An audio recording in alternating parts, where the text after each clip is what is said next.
Okay, so before we start our lesson, let's go over our two objectives, the content and language objective. The content objective. Students will be able to paraphrase the themes and supporting details of fables. So, let's turn and talk to our partner about what we think some words mean, like paraphrase, themes, and fables. Okay, now that you have talked to your partner, let's go over paraphrase first. What do you think that word means? To rephrase something, to reword something. For instance, if you're telling a friend a story and you don't want to say every single thing because that could take forever, you're going to shorten it. You're going to say it your own style. Themes. What did somebody come up with the word for themes? Themes, great, is a topic of a story, what the story is about. Like a big, a few words that can tell you what the idea of the story will be. And fables. Now, we've read some fables in the past, and so maybe this is like kind of activating that background knowledge and prior knowledge of what a fable is. Who can tell me? Great, so a fable is a story that teaches you a lesson. Perfect. And so now let's move on to our language objective. I will be able to explain the fable, the fox, and the cat with a partner. And so can anybody turn and talk to your partners actually and give me a paraphrased sentence for the language objective. So, great, we can tell our partners about the story. That's perfect. That's a very good shortened or paraphrased language objective. So for a 1, you understand it, you're good. Let's move on. 2, I kind of understand. Or 3, I need help right now. Stop and explain some more. Who is having trouble with what we're going to be doing today? He still needs help on some of the vocabulary or kind of not understanding what we're doing yet. Okay, great. So now we're going to move on, and I'm going to give you a little bit of information before we read the story about the fox and the cat. And so there's this word map that talks about the fox and the cat. And so the big words are the ones that are very large. Those happen the most. So you're going to see those more often, and they're what it's going to be about. And so now that you see the fox and the cat, who do you think the main characters are going to be? So probably the fox and the cat, since those two are the largest, and so they would appear way more often. And now let's look. And so since the main characters are a fox and a cat, can you think of any other stories that have animals as the main characters?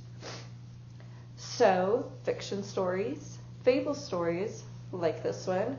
Nonfiction stories sometimes have animals, usually not as the main characters since they're going to be telling. Nonfiction is the truth. It's a real story, like a biography. Maybe you may, but not often. Usually it's fictions and fables. And so now we're going to look at some other words: enemy, hound, and escaping. So looking at these 3 words, or here, I'll tell you the definitions of the words. So enemy is something that you don't like, somebody that you have conflict with. A hound is another word for a dog. And escaping is you're running away, you're trying to get away without them noticing you. And so after looking at these 3 words, what type of story do you think that we're going to be reading? A good, like a happy story, a sad story, or maybe like a scary story? And so that's good. So since we know 2 characters are the fox and the cat, who do you think the enemy is? Could it be the fox or could it be the cat? Do fox and cats usually get along? I don't think so, but I don't really know. I've never seen many foxes. And so we're also going to talk about some other vocabulary that's in the story that's kind of tricky. And so that way, whenever I'm reading the story too, you kind of have a background knowledge about what some of the words are. And so I reckon I can run faster. I reckon I can run to my house faster than my brother. So the word reckon is our vocabulary word. So reckon means I think I can, maybe, I'm not, it's not set in stone. It's not a fact. Like, I know for a fact that the weather outside is sunny. But you could say, I reckon it'll be hot next week. We don't really know for sure. It's too early to tell. And then my friends thought I was so clever when I got a 100 on the spelling test. So a vocabulary word is clever, the one in red. And so clever. So since she got a 100 on the test, does that make her smart or does that make her not so smart? Smart. So clever is another word for smart. And then whenever I do not know the answer to a question, I look up in confusion at my teacher. So maybe I'm asking you, like before we started talking about it, nobody could really tell me what a fable was. You're probably looking at me like confusion, like, I know we've gone over it, but I don't really remember it. And so you were just confused, like you didn't know you had that like kind of look on your face. And then lastly, I knew immediately after I turned in my homework that I did a great job on the assignment. So the word immediately means quickly, like I knew, like I handed it in and I knew I did good.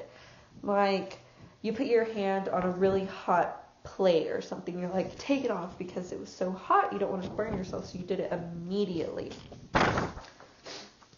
Okay, so after we looked at the vocabulary word, how are y'all feeling? Do you need me to go over any more words or not? You can just raise your hand if you need some more information. Okay, so now let's talk about a fable more. So what is a fable? Let's give some more information on what a fable is. So we have these three categories. What is it? So what is a fable? Like the definition. What is it like? What is a fable? What are some characteristics of a fable? And what are some examples? So I have these cards here in my pocket that have a bunch of words on it, and I'm gonna call on you to see if anyone can tell me what column it goes in. So the first one, a fictional story.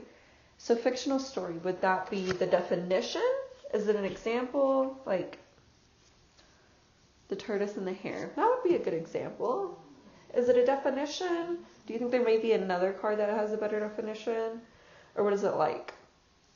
So as we went over earlier in the definition of a fable, we talked about how it tells us something. It teaches a lesson in a story, and that they're usually fiction. So good, we are gonna put it over there in the fiction or in the what is it like category. And then usually short. Is that a good definition? I don't think so either. So let's put it in usually, or what is it like? A story that teaches a lesson. Does that describe what a fable is pretty well? It does. Good. So that is, what is it? What is a fable? A story that teaches a lesson.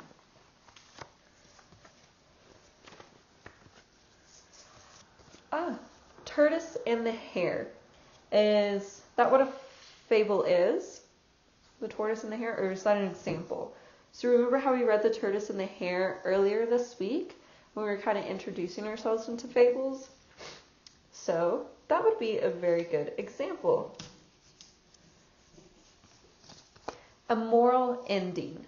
So it has a lesson in it. Good. That is, what is it like? And then has animals.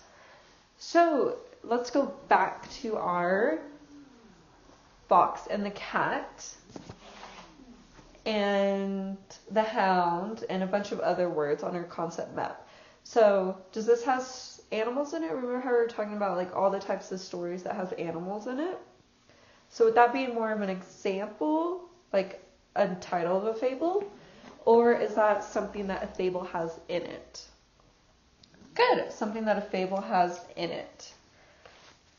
And John Henry. Who remembers reading this? Oh, good. So, what would that be? An example of a fable. The Lion and the Mouse. So, and that is another example that we have read earlier this week about a fable. So now, looking at this map, and we'll keep it up for a while, so that way we can always remember what a fable is. So a fable, a story that teaches a lesson. Some examples of fables, some other stories that are fables. The Tortoise and the Hare, John Henry, The Lion and the Mouse. And then some things that all fables have. It's fiction, so it's not fake. Cats can talk and dogs can talk and they act like humans. They're usually short. Most fables are usually always a paragraph or two, so very short. They're not like chapter books. And then a moral ending. It always teaches us something. There's always a hidden message behind a fable. And it has animals. Like we went over in our concept map, and what we're going to be reading the story very soon, The Fox and the Cat. It has animals in it. The animals are the main characters. There's not really people, and if there are, they're kind of in the smaller ones. So if we made a concept map or a word map, the people probably wouldn't be the big words like fox and cat and hound. They'd be the small words because they're very small in the story. And so now we are going to read the story, The Fox and the Cat. A fox was boasting to a cat of its clever devices for escaping its enemies. I have a whole bag of tricks, he said, which contains 100 ways of escaping my enemies. I have only one, said the cat, but I can generally manage with that. Just at that moment they heard the cry of the pack of hounds coming towards them, and the cat immediately scampered up the tree and hid herself in the boughs. This is my plan, said the cat. What are you going to do? The fox thought first of one way, then of another, and while he was debating, the hounds came nearer and nearer, and at last the fox in his confusion was caught up by the hounds and soon killed by the huntsmen. Miss Puss, who had been looking on, said, better one safe way than 100 on which you cannot reckon. So, reading this story, let's have a little turn and talk to our partners. Who ended up being the enemy in this story? Was it a fox? Was it a cat? Was it the hound? Who was it? So, who ended up getting away in the story? Great, the cat, because she had one idea and she hid. While the fox had too many ideas, he couldn't think of just one, and he couldn't decide on one. He ended up getting caught by the hounds and ending up dying. So now let's turn and talk to our partners, and let's paraphrase, like in our content objective says, paraphrase the story. Okay, great. So, on your hands, let's show of numbers. A 1, I totally understand the story. I understand paraphrasing and how to shorten my story. 2, I could use a little more work, a little bit more teaching. 3, I need help. I do not understand. And let's see how we are all doing. Okay, great. So today we learned about how that you will be able to paraphrase the theme and supporting details of fables, and we did that because you got to turn and talk to your partners after we learned all about fables and what they will teach you. And then everyone did a great job on retelling their story and paraphrasing it. And the language objective, I will be able to explain the fable, The Fox and the Hound, with the partner, which we did all accomplish. So, good job. Thank you.